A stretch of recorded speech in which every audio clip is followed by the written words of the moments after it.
We are approaching the final weekend of the regular season, and believe me, there is still a ton to sort out. With 32 seeds among the 16 men's and women's teams in the NSIC, only 3 are locked in right now, and they're all on the women's side. Sioux Falls is the South Division champ, so they're the S1 seed. Northern State is the 5th seed in the North because they're 3 games ahead of the 6th seed and 3 games behind the 4 seed with only 2 games left. So the Wolves cannot change their position no matter what happens this weekend. And Upper Iowa is the 8th seed in the South. So that means 29 total seeds are still in play and 0 men's seeds are set in stone. So these final 2 games of the regular season will determine everything. Now, since the USF women have technically taken shape past tense by winning the South, they won't be in this week's top 5 taking shape present tense. But we'll start with the USF men at number 5. They won a rock fight on Friday at Winona State 51-49, and they did have a chance to clinch the South Division against Upper Iowa on Saturday, but they couldn't quite close it out. They're still up 2 games with 2 to play, so the Cougars only need to win 1 of their final 2 this weekend, so as the cliche goes, they control their own destiny. At number 4 are the St. Cloud State women, who've literally had just 1 bad game in 2020. They've won 13 of 14 in the new year and are on a new winning streak of 3 games.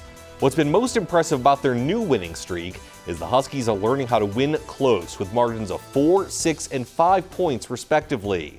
That'll serve them well when the pressure's amped up in a few weeks. Back in the top 5 after a few weeks off are the Upper Iowa men at number 3, and they're there for one simple reason. They're the only team that's beaten Sioux Falls twice. The Peacocks still have an outside shot at the top seed in the South Division if they win both games this weekend and USF loses both. But regardless, credit to Upper Iowa for rebounding this season after a disastrous 2018-19 in which they won only 7 total games. At number 2 are the Northern State men for 2 fantastic road wins over Minnesota Duluth and St. Cloud State. Both victories came by double digits and solidified how much of a threat the Wolves are to three-peat as NSIC Tournament champions. They can officially clinch the North Division with 1 win this weekend and set themselves up well for another tournament run. But our number 1 team happens to be last year's NSIC Women's Tournament champion in Minnesota Duluth. The Bulldogs have won 7 in a row, and they haven't given up more than 60 points in their last 10 games. And to think, last year's Conference Defensive Player of the Year, Sammy Kozlowski, graduated. That UMD defense seems to be even better this season, and they'll look to wrap up the North this weekend. It should be a fun final 2 games of the regular season. The tournament starts next week.